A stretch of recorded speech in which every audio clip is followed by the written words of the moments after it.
ce havre de paix, on enterre ce jour-là un collectionneur maudit.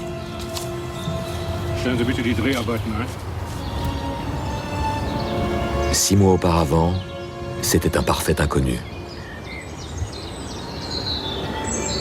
Autour de sa tombe, seul un cousin, des avocats, des représentants du gouvernement allemand et des marchands d'art. Cornelius Gurlitt avait 81 ans. Quelques mois auparavant, on avait retrouvé chez lui en Bavière cette fabuleuse collection de tableaux, surnommée dans le monde entier le trésor nazi de Munich. Cette découverte qui a stupéfié l'Allemagne. Lors d'un contrôle d'identité dans un train en provenance de Suisse en septembre 2010, Cornelius Gurlitt éveille les soupçons des douaniers allemands. Par un hasard incroyable de l'histoire, la police découvre chez lui, en plein Munich, 1406 dessins, peintures, aquarelles, toiles de maître, acquis en grande partie grâce aux nazis. Un trésor maudit pour le vieux collectionneur, qui vivait ici tel un ermite traqué, se nourrissant de boîtes de conserve au milieu de son trésor. Il n'apparaissait ni dans les registres municipaux, ni dans ceux du fisc. Officiellement, il n'existait personne de ce nom à Munich. Cet homme n'ouvrait pas son courrier sans connaître l'expéditeur, ni la porte s'il ne savait pas qui était derrière. S'il cachait ainsi la collection, s'il se cachait lui-même, s'il ne voyait personne, c'est aussi que Cornelius Gurlitt savait certainement qu'une partie du trésor dont il avait hérité n'était pas légale. Ce trésor nazi, l'ermite de Munich le tenait de son père, Hildebrand Gurlitt, un marchand d'art qui demeurait encore, jusqu'à sa mort en 1956, un notable de premier plan. Il avait réussi, comme tant d'autres après la guerre, à enfouir son passé, jusqu'à avoir une rue à son nom, à Düsseldorf. Vous étiez à Paris? Les témoins de ce passé se font rares. Barbara Goeppel est la veuve de l'historien d'art Erhard Goeppel, un marchand d'art pour Hitler, comme Gurlitt. 70 ans après, le déni de cette génération compromise reste total. Das ist ja grauenhaft. Na, furchtbar. Nee, hören Sie auf. Also, damit hatten wir nichts zu tun. Schrecklich.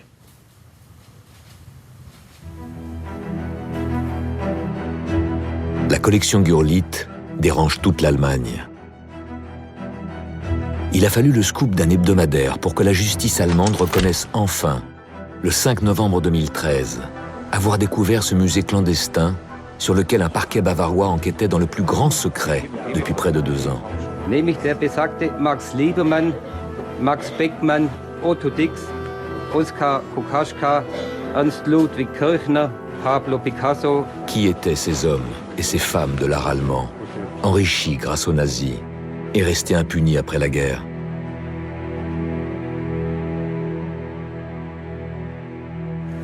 Je suis arrivé à la conclusion qu'il était devenu un outil du diable. «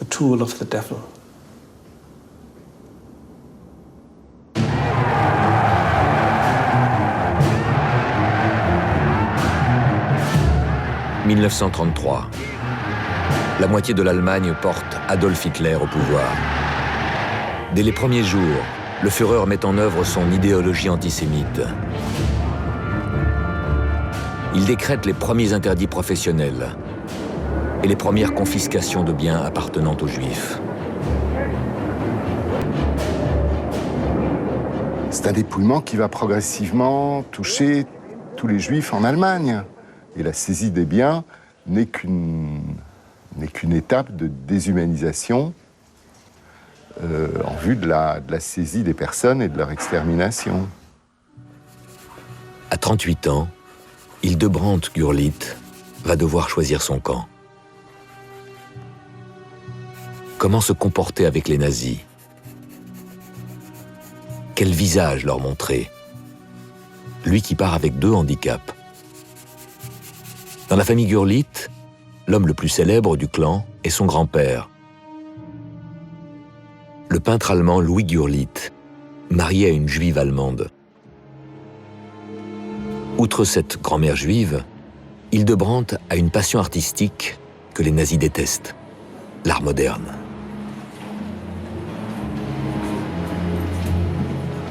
Gurlitt aime les expressionnistes allemands, les peintres parisiens de Montparnasse. Cela lui a déjà coûté 2 postes de directeur de musée. En 1933, installé à son compte, Gurlitt est étiqueté spécialiste d'art moderne. Comme les livres, l'art moderne est promis au bûcher de la haine artistique. Orchestré par le ministre de la Propagande et de l'Éducation du peuple, Joseph Goebbels. Deutsche Männer und Frauen, das Zeitalter eines überspitzten jüdischen Intellektualismus ist nun zu Ende. Il y a un jugement esthétique, idéologique, politique des nazis à l'endroit de la modernité qui leur fait rejeter l'art pictural moderne au même titre qu'ils rejettent certaines littératures, certaines musiques. C'est un rapport des nazis à une esthétique. Dans sa démarche totalitaire, Hitler dicte aux Allemands ce qu'ils doivent adorer. À Munich, il organise de grandes démonstrations de force populaire, autour d'expositions d'art officielles nazis.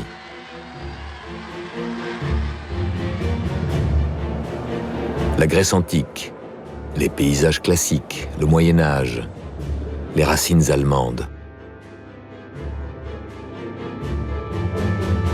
Voyez le bon goût nazi, censé fonder la supériorité de la race aryenne sur la modernité décadente.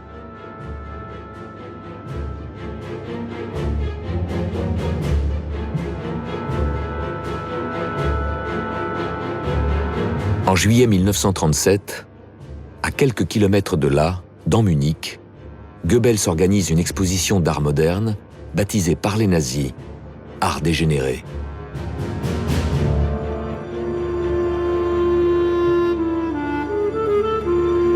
L'art de leur bouc émissaire habituel. Juifs, communistes, bolcheviques russes, ainsi que celui des peintres allemands antimilitaristes, Otto Dix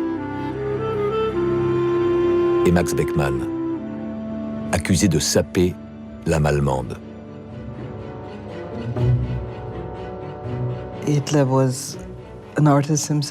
Hitler était un peintre lui-même, très vieux jeu. Il aimait les paysages et détestait tout ce qui était moderne.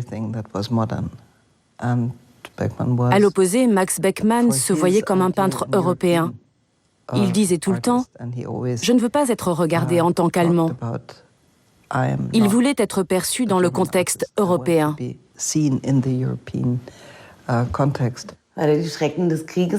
Mon grand-père racontait toutes les horreurs de la guerre, à sa manière, sans concession.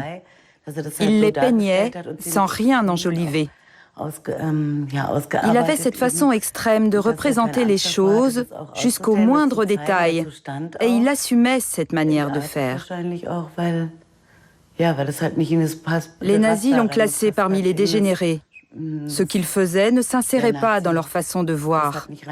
Ça ne s'accordait pas avec leur idée de l'homme, et encore moins avec leur loi sur la race aryenne. Goebbels décrète une purge totale dans les musées allemands de toute leur collection d'art moderne. 16 000 pièces à liquider. Des toiles de l'espagnol Picasso, du hollandais Mondrian, du russe Kandinsky. Mais plutôt que de brûler tous ces chefs-d'œuvre, le ministre de la Propagande décide d'en vendre une partie. Cet art dégénéré va ainsi servir à financer l'effort de la guerre que prépare le Troisième Reich.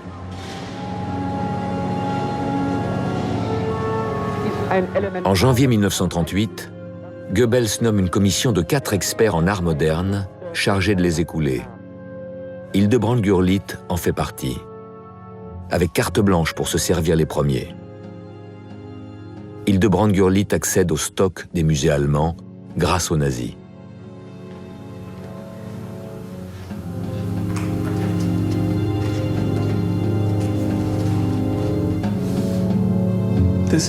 Voici le document du ministère de la Propagande qui mandate messieurs Böhmer, Gurlitt, Müller et Buchholz.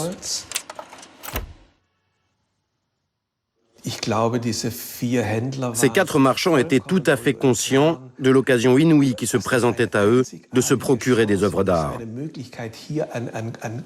Et tout à coup, voilà que s'offre cette opportunité miraculeuse qui donne à ces 4 messieurs la possibilité d'acheter tout l'art moderne des musées à des prix ridicules. Tous les 4, et nous sommes en mesure de le prouver, en ont énormément profité. La purge générale dans les musées allemands est légalisée par Hitler lui-même. Le 31 mai 1938, un décret du Führer interdit aux musées toute réclamation ultérieure contre les marchands.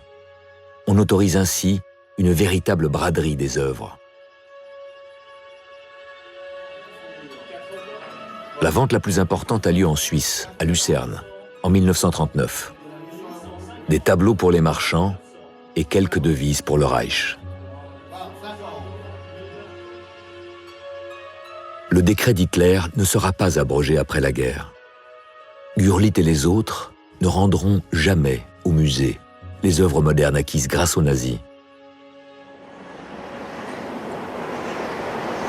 Aujourd'hui encore, en Allemagne, de nombreux acteurs du marché de l'art, comme le galériste Henrik Einstein, croient toujours que les marchands de la commission Goebbels, comme Gurlitt, ont agi par amour de l'art. Ce qualificatif de trésor nazi pour parler de la collection Gurlitt est erroné. Gurlitt était à la fois un coupable et un bienfaiteur. Il a acheté ce que les nazis voulaient faire disparaître, donc il a au contraire sauvé des œuvres. Il en a aussi revendu à d'autres marchands sous le manteau, pourrait-on dire. D'après cette correspondance avec le ministère de la Propagande, en octobre 1938, Gurlitt marchande sans peur ni retenue, avec le bras droit de Goebbels, Franz Hofmann, le prix d'achat d'un tableau de Munch, en posant ses conditions selon les codes de politesse de l'époque.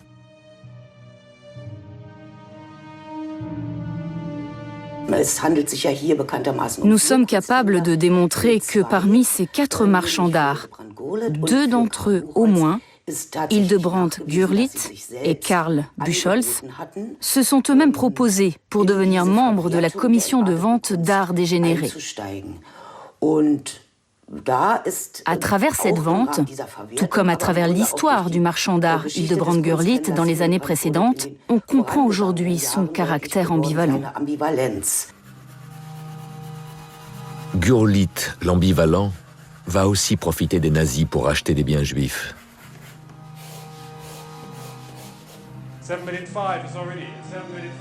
En 1972, Christie's a vendu aux enchères ce tableau, 2 femmes et un homme, du peintre parisien de Montparnasse, Jules Pasquin.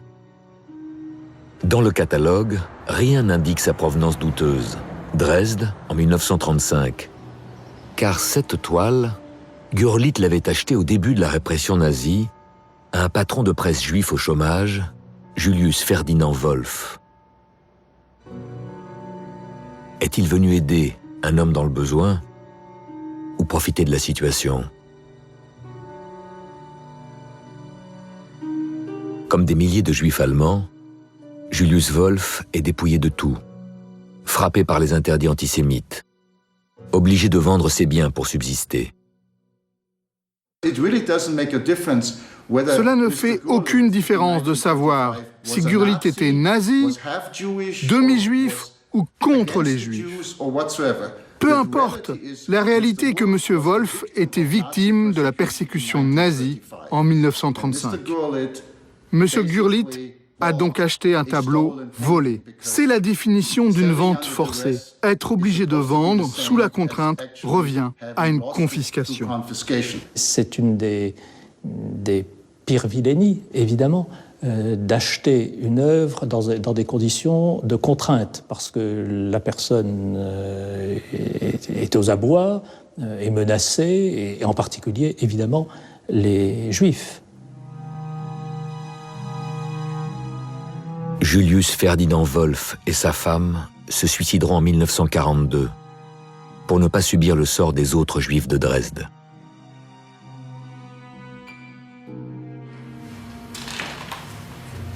Dans le tumulte des premières confiscations et spoliations nazies en Allemagne, Hildebrand Gurlitt vient d'acquérir la première partie de sa collection secrète.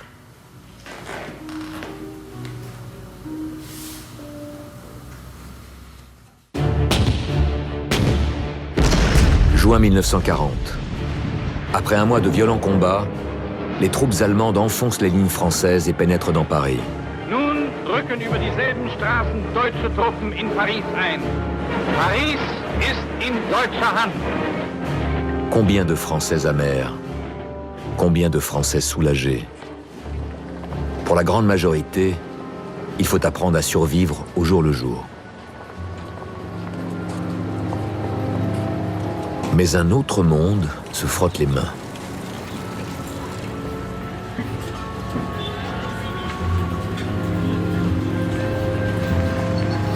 À partir de juin 1940, la vie reprend en France. Et la vie, sous toutes ses facettes, y compris celle qui nous paraît parfois la moins imaginable, c'est-à-dire le marché de l'art qui repart vraiment à pleine vitesse, puisque les affaires sont là. Les Allemands veulent acquérir de l'art en France, et donc ils viennent acheter en France, à plus forte raison qu'ils disposent d'énormément de devises. Le salon ouvre ses portes pour la 155e fois est inauguré par M. Abel Bonnard, nouveau ministre de l'Éducation nationale. Le salon tient à accueillir toutes les tendances et les recherches originales, pourvu qu'elles fussent d'accord avec le goût et la raison. Hildebrand Gurlitt, lui, va arriver en 1941. Il parle français. Comme les autres marchands allemands, il est muni d'Ausweis, des laissez-passer des autorités nazies pour voyager. Les poches pleines de Reichsmark, surévaluées par rapport aux francs français sur ordre d'Hitler. Son activité est absolument multiple, c'est-à-dire on voit les traces des achats auxquels il a été mêlé, non seulement à Paris, évidemment à Paris, mais aussi en province, à Bordeaux, à Toulouse, à Lyon, des œuvres d'ailleurs de tous les styles. Ce sont des œuvres anciennes, du XVIe, du XVIIe, du XVIIIe siècle, aussi bien que des œuvres du XXe. Gurlitt aime particulièrement la ferveur de Drouot, la salle des ventes parisienne, qui restera ouverte pendant toute la guerre. Des filières vont s'établir, et des filières entre marchands peu regardants et des commissaires priseurs, là aussi peu regardants.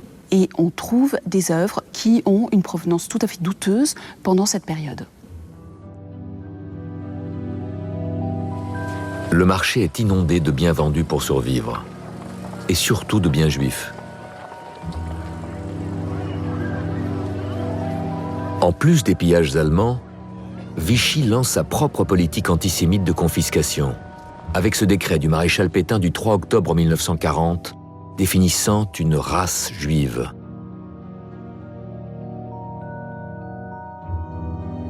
Effet d'aubaine, il y a des collections d'art qui viennent de chez les Juifs, d'une façon générale, qui sont mises en vente. Soit par des gens qui essayent de devancer la spoliation, c'est-à-dire qu'ils vont vendre par eux-mêmes, en sachant que sinon ils courent le risque de tout perdre. Ou alors, de l'autre côté, vous avez des collections qui sont saisies et mises en vente directement par l'occupant ou par les Français.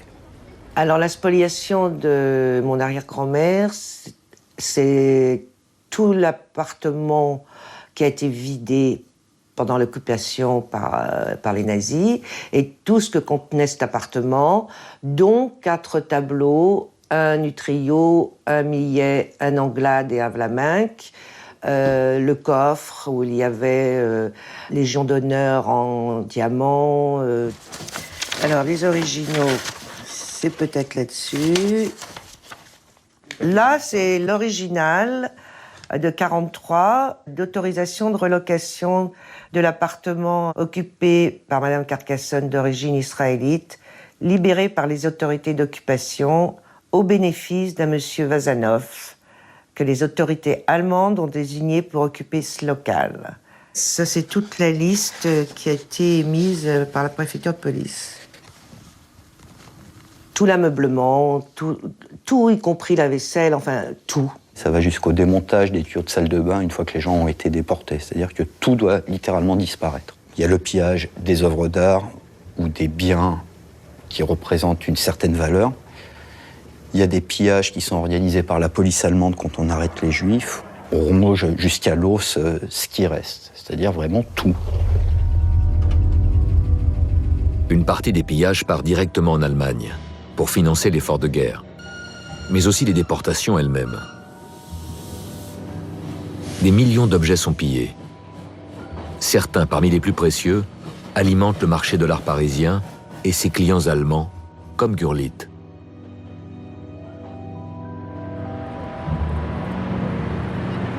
En juin 1940, la famille de Federico Gentili di Giuseppe, un juif italien de la capitale, se réfugie à Londres. Moins d'un an plus tard, après une saisie frauduleuse, tous ses biens sont liquidés au cours d'une grande vente de 3 jours à Drouot. Et donc toute la collection est vendue le 21, 22, 23 avril 1941 à Drouot.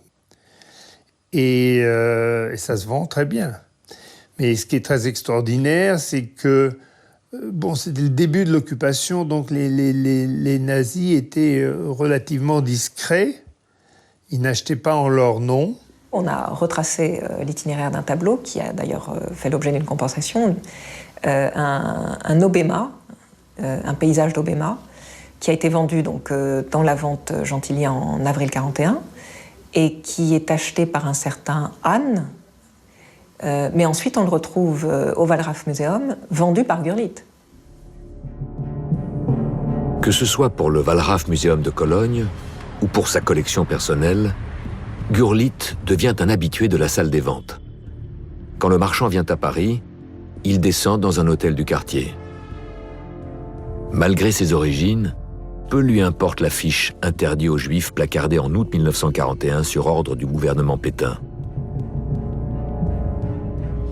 La persécution était quelque chose de visible et de violent à qui voulait le voir. L'extermination, c'est autre chose. Mais la persécution, elle a été sur la place publique. 1200, 1200, 1300. Le 11 décembre 1942 a lieu une grande vente légale. Gurlitt va y établir le record de Drouot de toute la guerre. 10 millions de francs pour 4 toiles, dont cette montagne Sainte-Victoire de Cézanne, qui s'avérera être un faux. Il achète aussi ce daumier et un Corot. Des tableaux récupérés en Allemagne après la guerre et aujourd'hui confiés au musée français. Plusieurs témoins de l'époque m'ont raconté combien les acteurs du marché de l'art français étaient heureux quand ils ont vu à quel point tout se vendait si bien. Il y a eu tout un tas de Français qui ont bien vu l'opportunité qui se présentait à eux et qui, comme c'est un marché, qui ont investi ce marché pour y gagner de l'argent. Ça reste une parenthèse qui n'a pas été encore explorée au plan historique. Les plus grands noms du marché de l'art français en activité durant la guerre figurent en bonne place dans les livres de comptes de marchands allemands. Notamment ceux du galeriste Karl Haberstock, grand pourvoyeur de la collection privée d'Hitler.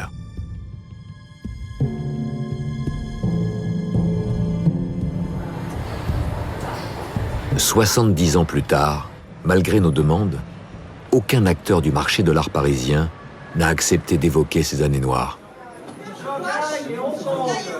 On commence à 800 €, il y a preneur. Quand on regarde ce qui se passe après la guerre, c'est en fait, on va dire, un ménage très sélectif qui est fait.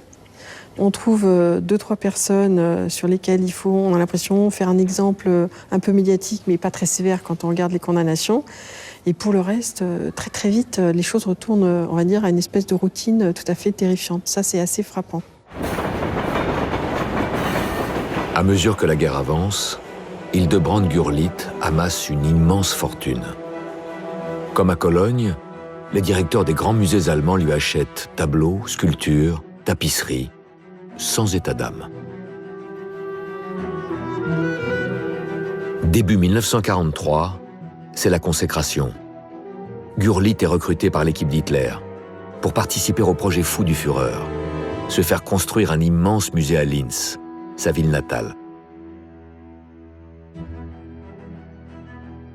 En fait, Hitler avait déjà prévu de prendre dans les pays occupés toutes les œuvres aryennes, toutes les œuvres importantes pour le Reich, qui seraient destinées à être exposées dans son musée, le musée idéal qu'il voulait construire à Linz, sa ville de naissance. Et donc, dès 1933, il y a des historiens de l'art allemand qui circulent en Europe pour aller repérer les œuvres qui vont être destinées à être saisies et placées dans le musée de Linz. Un pillage avec préméditation. Mais le 28 juin 1940, à l'aube, quand Adolf Hitler effectue une visite éclair à Paris, sa déception est immense. S'il a mis l'armée française en déroute, les musées, eux, ont réussi leur retraite artistique.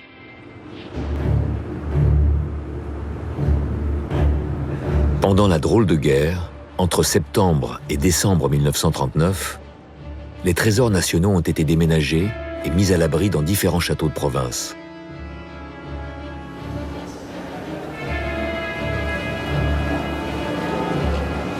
De la Joconde au radeau de la Méduse, il a fallu la mobilisation totale du personnel pour que plus rien ne reste dans les musées à l'arrivée des Allemands.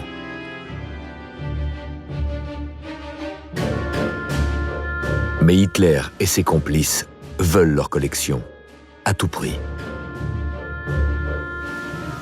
Les œuvres d'art, elles ont une valeur financière qui intéresse le Reich, et elles ont une valeur symbolique qui intéresse un certain nombre de dignitaires du Reich, qui sont des artistes ratés, voilà, la possession de l'art étant une forme de reconnaissance dans laquelle les dignitaires nazis vont s'engouffrer. Sous les ordres d'un directeur de musée allemand, Gurlitt intègre la Sonderauftrag Linz, la commission spéciale chargée de dénicher des œuvres d'art pour Hitler. Comme Gurlitt en France, des experts sont envoyés dans toute l'Europe. En Hollande, c'est une de ses connaissances qui est chargée d'expertiser les collections juives saisies par les soldats allemands.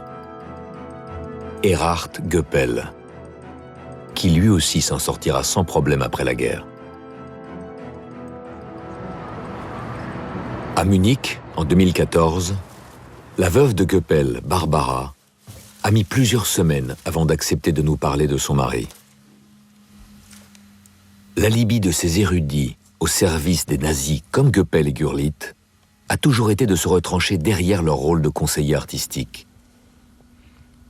En 1943, Barbara était jeune secrétaire à l'ambassade d'Allemagne à Paris quand elle a rencontré Goeppel. Très doux. Elle tient à s'exprimer dans le français qu'elle avait appris à l'époque.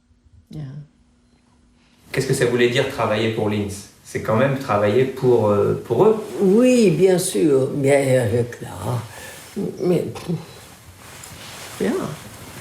Mais je comprends bien une situation où on ne sait comment tout va se entwickeln, que va venir. Vous êtes jeune, vous avez fait votre doctorat, alors il faut trouver un travail. Et aller en Hollande, c'était pas fantastique pour lui. Das war ein anderes Leben, une autre vie. Terrible, ja. Furchtbar.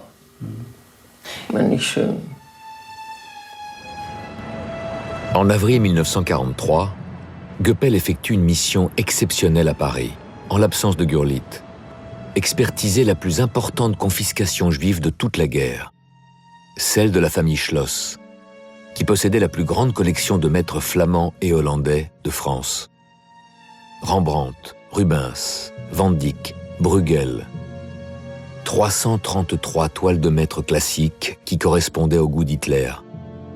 Entre le commissariat français aux questions juives et l'unité nazie chargée des confiscations antisémites, le partage va provoquer une crise. À la suite de son expertise, Goeppel envoie ce télégramme au chancelier du Reich, Martin Bormann, à Berlin. La confiscation des œuvres ferait faire, écrit-il, un immense pas en avant à la collection d'Hitler par sa qualité. Dans son rapport, l'expert est au garde à vous.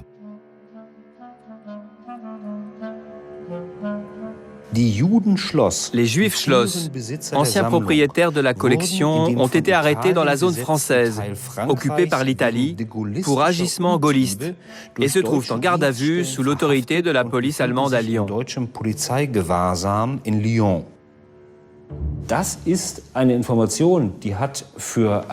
Cette information n'a rien à faire sous la plume d'un historien censé s'occuper d'art. Et quand Goeppel dit qu'ils sont soupçonnés d'agissement gaulliste, cela signifie qu'ils travaillent pour la résistance. Donc des Juifs résistants, et cela aux environs de Lyon, ou en garde à vue chez Barbie. C'est une condamnation à mort que Goeppel formule ici, sans nécessité dans ce télégramme. Avec ce télégramme, le directeur du musée de la ville est allé partout pour faire voir que ce Goeppel était en correspondance, comme il se disait, avec M. Bormann, mais ce n'était pas... T'étais pas vrai? Parlez en allemand, c'est pas grave. Und dann kommt nachher einer und will ihm dann daraus hier einen Strick drehen. Also das ist auch blöd, nicht? Aber das kann man, ja...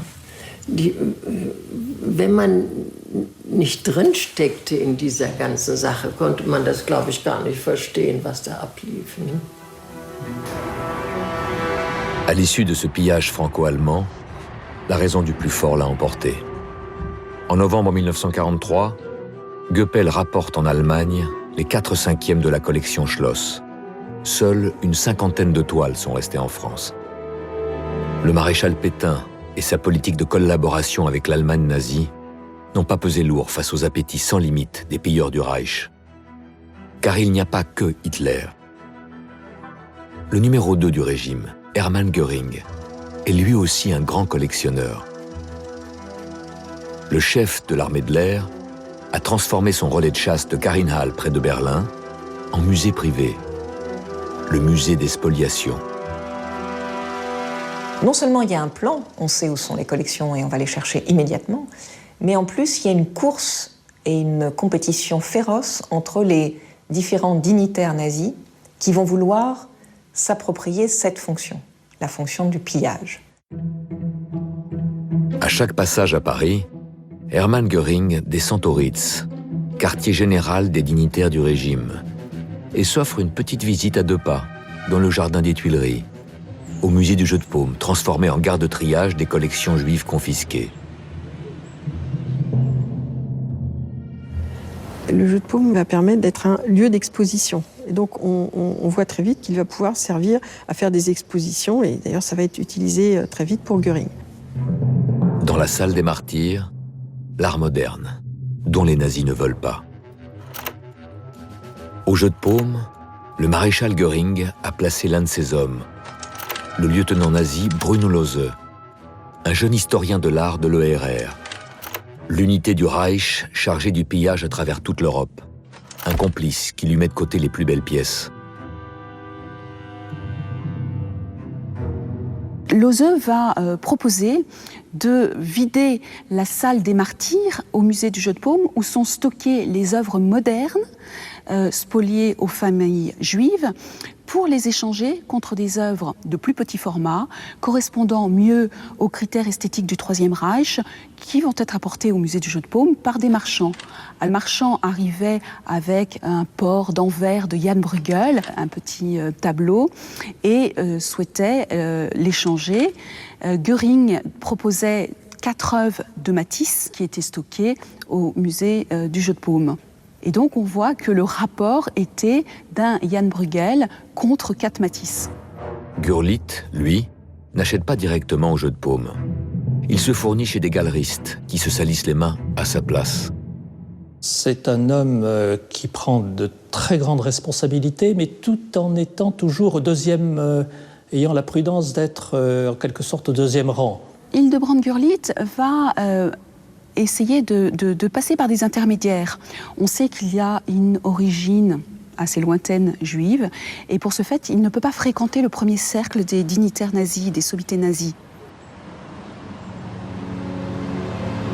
Le 24 juillet 1942, le marchand allemand Gustav Rochlitz, installé rue de Rivoli, apporte à Göring ce tableau classique de l'école de Fontainebleau, Les Trois Grâces. En échange, le maréchal nazi offre 4 toiles confisquées à des marchands d'art juifs, dont un Gauguin et surtout un Matisse, Femme assise à l'éventail. Il s'agit là de la pièce à conviction la plus célèbre de la collection Gurlitt, retrouvée en 2012 dans l'appartement du fils Cornelius, à Munich. Une toile spoliée au marchand d'art parisien juif Paul Rosenberg.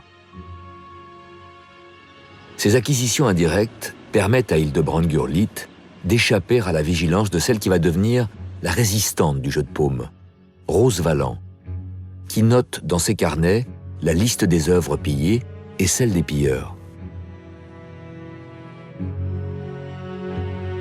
Sous des apparences très simples et anodines, de surveiller la température, de vérifier que tout va bien, en fait, elle est nommée là un petit peu comme une espèce d'intendante qui doit veiller à ce que tout va bien. Et en réalité, ce qu'elle va faire, c'est que tout simplement, elle va surveiller le va-et-vient des personnes et le va-et-vient des tableaux. Et donc, elle va se révéler très vite être une sorte d'espionne dans cette machine à piller que mettent en place les Allemands. L'homme de Göring, Bruno Lose, moins prudent que Gurlitt, est le premier sur la liste de la résistante française. Mais à la Libération, quand Rose Valland va travailler à la récupération des pillages allemands, elle va se mettre sur la piste de Gurlitt. Car au Louvre, jusqu'en juillet 1944, le marchand allemand a laissé des traces. Un haut fonctionnaire a plusieurs fois eu affaire à lui et à ses méthodes, Michel Martin. Il était chargé de lui signer des licences d'exportation pour ses achats.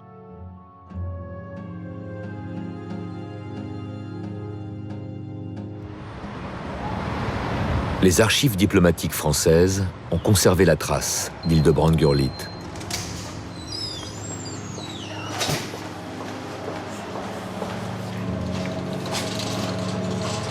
En allant déterrer ses licences d'exportation durant la guerre, l'affaire Gurlitt prend soudain une nouvelle dimension.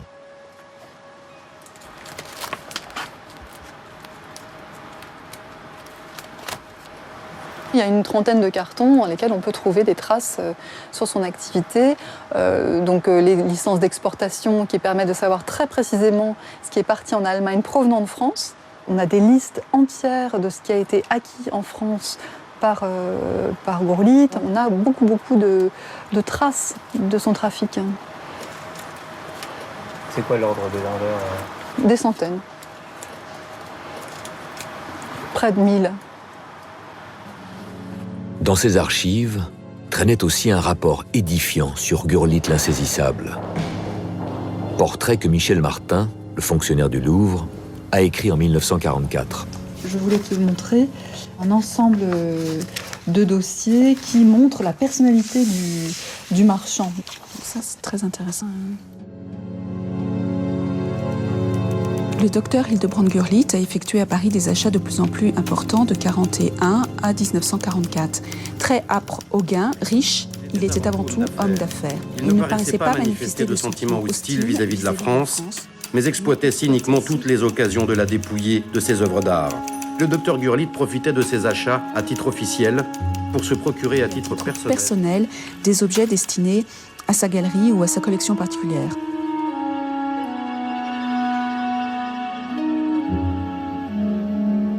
En cas de refus du Français, le marchand allemand lui forçait la main, allant se plaindre à l'ambassade d'Allemagne à Paris, directement chez l'ambassadeur Otto Abetz. Ce fut le cas pour cette tête de moine de Fouquet, exportée de force en 1944, comme tant d'autres œuvres d'art. Lors de notre dernière entrevue, en juillet 1944, nous lui avons opposé un refus formel d'autoriser l'exportation de 2 pastels de Perronneau. Le docteur Gurlitt nous a alors déclaré « Cela n'a pas d'importance. Si nous gagnons la guerre, cela s'arrangera. Si nous la perdons, vous viendrez les rechercher. Et je vous dirai où ils sont. » Dès 1944, il ne sait pas très bien où va pencher la balance. Et il le dit clairement qu'il va soit restituer si ce sont les Alliés qui gagnent, soit continuer son travail pour les Allemands si les Allemands gagnent. Donc il a toujours un coup d'avance.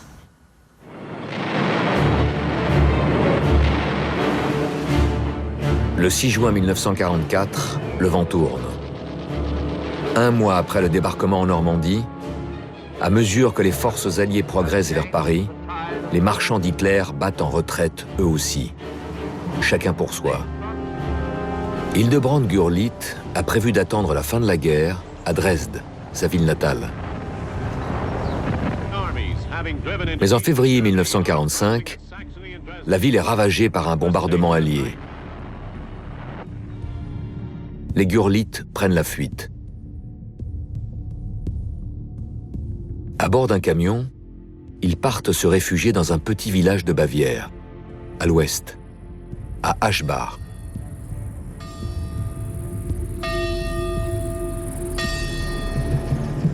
À côté de son père Hildebrand, Cornelius, le futur ermite de Munich, voit tout, entend tout. Il a 12 ans. Avec eux, Hildebrand a mis dans le camion 115 œuvres d'art, une toute petite partie de sa collection. Il a caché le reste en chemin. Il se réfugie chez le baron von Pollnitz, un officier allemand qu'Hildebrand a connu à Paris pendant la guerre. Von Pollnitz est aussi le chef régional du parti nazi. 3 mois plus tard, en juin 1945, dans le sillage des chars américains, les Monumentsmen vont arrêter Gurlitt. Les Monumentsmen constituent l'unité d'historiens de l'art de l'armée américaine, chargée de récupérer les œuvres pillées par les nazis à travers toute l'Europe. Dans le château du baron von Pollnitz, un poker menteur s'engage. Sur leur procès verbal, les Monumentsmen listent les 115 toiles du camion Gurlitt, sans savoir qu'ils n'ont entre les mains que 10% de la future collection de Munich. Sous serment, le marchand d'Hitler minimise son rôle, passe sous silence ses achats chez des juifs français et allemands. Impossible de vérifier ses dires, car Gurlitt prétend que sa comptabilité a été détruite dans le bombardement de Dresde. Avec aplomb, en plus de ses mensonges, Gurlitt a préparé un alibi quant à ses origines.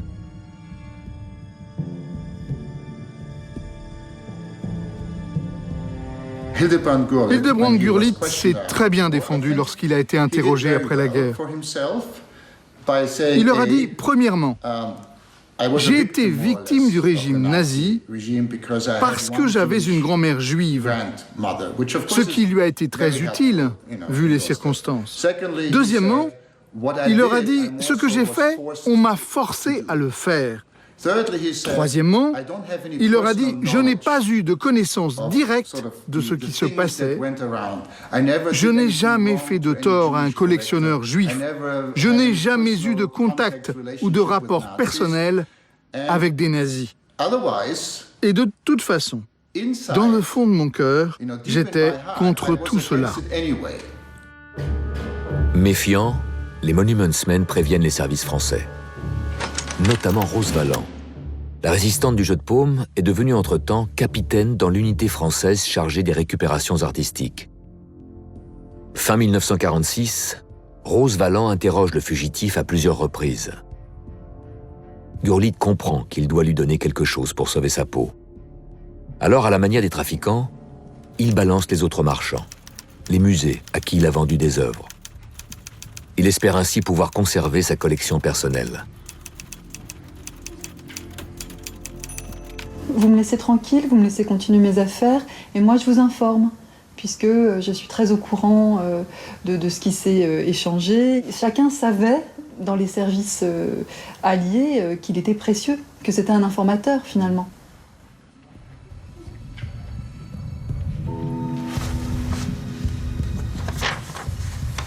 Faute de preuves, l'enquête Gurlitt s'arrêtera là. La France réussira pourtant à récupérer en Allemagne des milliers d'œuvres d'art confisquées. Depuis la fin de la guerre, celles qui n'ont pas été rendues à leurs propriétaires sont aujourd'hui classées MNR, pour Musées Nationaux Récupération. Aujourd'hui, il en reste 2000 exposés dans les musées français. On peut les voir au milieu des autres, dans l'attente d'éventuelles réclamations. En 1947, après 2 années de résidence surveillée à Aschbach, en Bavière, Hildebrand Gurlitt part avec femme et enfants refaire sa vie à Düsseldorf. 3 ans plus tard, Gurlitt récupérera la quasi-totalité des toiles saisies dans son camion.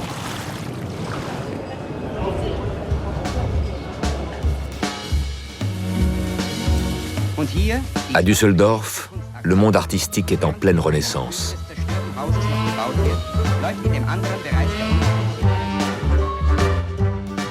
Gurlitt est embauché comme directeur de la Maison des Arts, le Kunstverein. Le jour, il réintègre la bonne société. Le soir, il parachève son dossier de dénazification imposé par les Alliés à des milliers d'Allemands soupçonnés, comme lui, de collaboration avec les nazis. 160 pages, dans lesquelles Gurlitt doit justifier l'explosion de ses revenus pendant la guerre, multipliés par 8 entre 1938 et 1944. Il y compile aussi des témoignages en sa faveur, destinés à mettre de la distance entre lui et le Troisième Reich.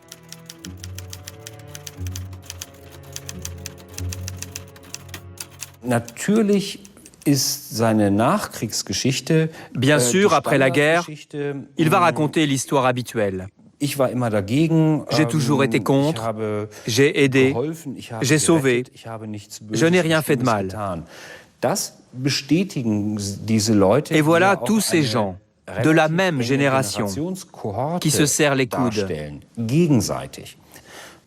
La tendance principale, et c'est vrai pour l'ensemble de la société, va être l'omission, le tabou, la non-confrontation avec le passé national-socialiste.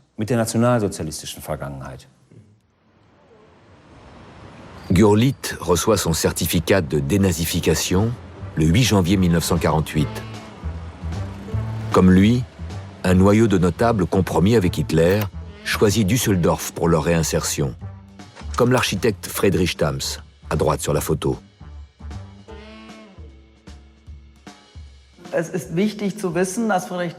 L'architecte Friedrich Thams a bâti sa réputation grâce à ses constructions pour le Troisième Reich. Il a été recruté pour cette raison. Il est ainsi frappant de voir qu'à Düsseldorf, après la guerre, en plus de Thams, on trouvait ici aussi Arno Breker, le sculpteur d'Hitler, la secrétaire particulière du Führer, et maintenant Gurlitt, préposé spécial du musée d'Hitler. Tout cela saute aux yeux.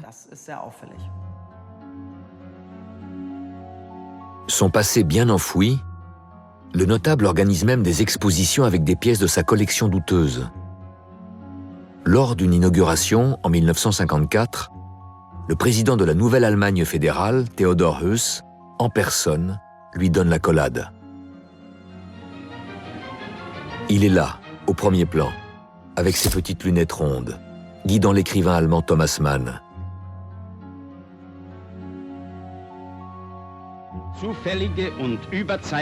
Hildebrand Gurlitt sort de l'ombre définitivement.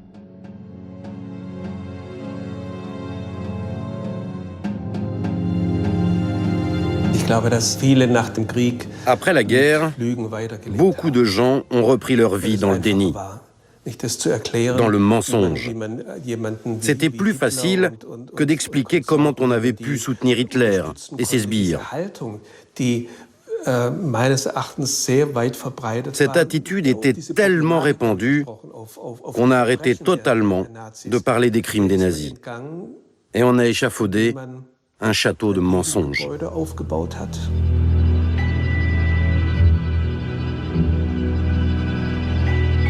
À sa mort, en 1956, dans un banal accident de la route, ce n'est pas avec ceux qui lui ont fourni son alibi après la guerre qu'Hildebrand Gurlitt sera enterré. Il repose dans le carré chrétien du cimetière de Düsseldorf.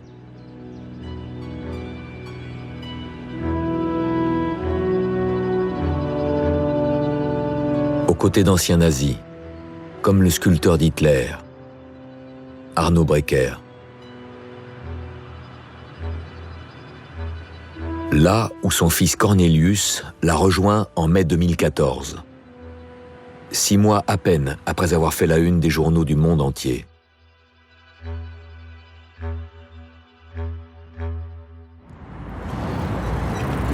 « 70 ans après, l'histoire des pillages du Troisième Reich semble bien loin de nos préoccupations. Or, la découverte de la collection Gurlitt à Munich interpelle le marché de l'art et les musées du monde entier sur la véritable provenance d'une partie de leurs œuvres. Quelle vigilance face aux milliers d'œuvres spoliées toujours en circulation. Cornelius Gurlitt, le fils maudit, ignorait-il vraiment tous les détails de la collection paternelle? En novembre 2011, Cornelius a mis en vente Le Dompteur de Lyon de Max Beckmann, à peine quelques mois avant la saisie de sa collection. Un tableau qui appartenait au galeriste juif Alfred Flechtheim, jusqu'à sa fuite d'Allemagne en 1933. Pour les nazis, Alfred Flechtheim était un symbole, notamment après leur prise de pouvoir. Son nom était dans tous les journaux. Ils voulaient le liquider. Donc il s'est enfui en mai 1933 et a été contraint de fermer ses galeries. Celle de Düsseldorf a été arianisée par un de ses employés allemands. Pour vendre le tableau spolié à Flechtheim, Cornelius Gurlitt fait appel à la galerie Lempertz, la maison de vente aux enchères de Cologne, qui assure ne pas avoir remarqué la provenance douteuse du tableau. Bien sûr, la toile provenait de chez un Gurlitt, mais c'est toute une dynastie d'hommes de l'art. On ne savait pas de quel Gurlitt il s'agissait. C'est en faisant les recherches pour le catalogue que nous l'avons compris. Et puis, nous avons remarqué au dos du tableau une étiquette avec la mention Flechtheim. C'est ce qui nous a alertés. La galerie Lempertz est une vieille maison de vente aux enchères allemande. Elle connaît aussi bien que nous les acteurs du marché, et elle connaît aussi parfaitement les noms signalés comme suspects après la guerre. Flechtheim et Gurlitt en font partie. Nous, les professionnels du secteur, nous connaissions Gurlitt bien avant que l'affaire ne sorte en 2013. Malheureusement, nous avons dû mettre Lempertz en demeure par courrier pour qu'il prenne contact avec nous. Monsieur Cornelius Gurlitt s'est montré très correct. Il nous a demandé comment il fallait s'y prendre. Et nous lui avons conseillé de régler cette affaire à l'amiable, de s'entendre avec eux pour faire en sorte que le tableau à l'avenir ne soit plus sur la liste noire. Notre avocat est entré en contact avec les avocats de la partie Flechtheim et nous avons réussi à trouver un accord de partage. Plutôt que de s'engager dans un procès incertain pour récupérer le tableau lui-même, les héritiers Flechtheim ont préféré accepter de partager avec Cornelius Gurlitt les 840 000 € de la vente aux enchères. Les héritiers Flechtheim ont fait ce qu'il faut toujours faire dans ces cas-là. Régler ça à l'amiable, ne pas faire de scandale, ne pas réclamer le tableau. Et de cette manière, ils ont réussi à trouver un accord. Donc, pas vu, pas pris? Ne me faites pas dire pas vu, pas pris. Je peux même vous dire qu'il existe encore bien d'autres Cornelius Gurlitt, dont les collections contiennent bien plus d'art spolié que la sienne. Eh oui, bien sûr, je ne citerai aucun nom, mais croyez-moi, la collection de M. Gurlitt n'est rien comparée à celle dont je vous parle. Tout le marché de l'art est comme ça. Il n'est pas très sensible à toutes ces questions. Si vous voulez, leur mot d'ordre, c'est « les affaires d'abord ». Quand l'affaire Gurlitt a éclaté dans la presse en novembre 2013, l'Allemagne aussi a craint pour son image. Berlin a nommé de toute urgence une commission d'enquête internationale, avec à sa tête la juriste Ingeborg Berggren-Merkel. Aux spécialistes des spoliations antisémites qui réclament un accès direct aux preuves de la collection Gurlitt, Madame Berggren-Merkel oppose droit allemand et devoir de mémoire.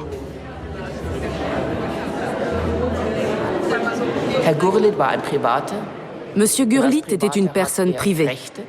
En tant que tel, il avait des droits. Droit de propriété et présomption d'innocence. Je dois dire que j'ai été profondément bouleversée lors d'une discussion avec un survivant de l'Holocauste âgé de plus de 90 ans. Quand je lui ai exposé notre dilemme dans cette affaire, entre d'un côté les règles de notre état de droit et de l'autre le souvenir de ce qui s'est passé à l'époque, il m'a répondu que nous protégions les coupables aux dépens des victimes. Ça fait mal, très mal. En vertu du droit allemand rédigé après la guerre, Cornelius Gurlitt était bien le propriétaire légal de sa collection. Mais il s'agit là d'une nouvelle faille de la dénazification. Si les crimes contre l'humanité sont imprescriptibles, ce n'est pas le cas des spoliations nazies. Elles sont prescrites après 30 ans. Cette affaire montre que, 70 ans après la fin de la Seconde Guerre mondiale, on peut encore retrouver des objets d'art, des choses que personne n'avait pu réclamer jusqu'ici parce que personne ne savait qu'elles existaient encore, mais dont on peut prouver qu'elles appartenaient à des victimes juives ou autres des persécutions du régime de terreur national-socialiste.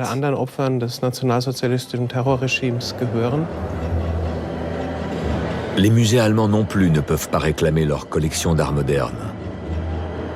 L'Allemagne n'a jamais aboli le décret d'Hitler du 31 mai 1938, celui qui légalisait la vente forcée aux marchands de la commission Goebbels, comme Hildebrand Gurlitt.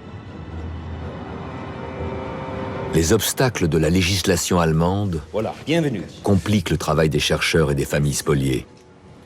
Ce fait est important à souligner parce qu'il marque bien sûr la volonté et l'énergie déployées par certains pilleurs. La commission d'enquête allemande a bien mis en ligne 450 œuvres douteuses retrouvées chez Gurlitt. Mais pas les documents les plus importants. Les livres de comptes que Gurlitt père avait juré sur l'honneur avoir perdu à Dresde. La preuve indispensable pour découvrir la provenance de tableaux spoliés.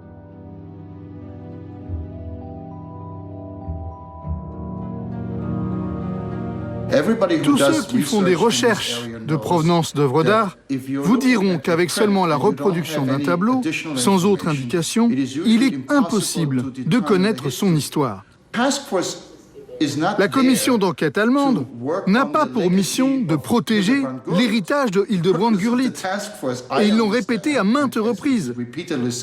Leur mission est d'aider la justice, aider ceux qui portent plainte à retrouver leurs œuvres d'art.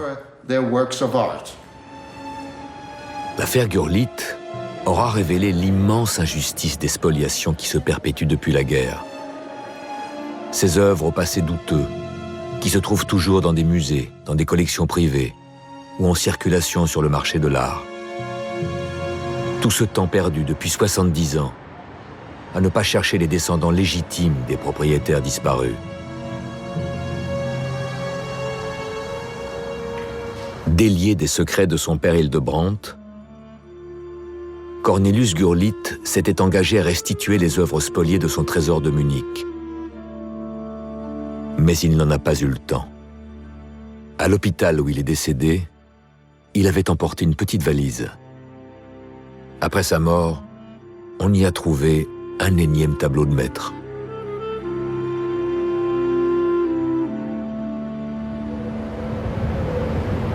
Le trésor des Gurlitt livrera-t-il un jour tous ses secrets ?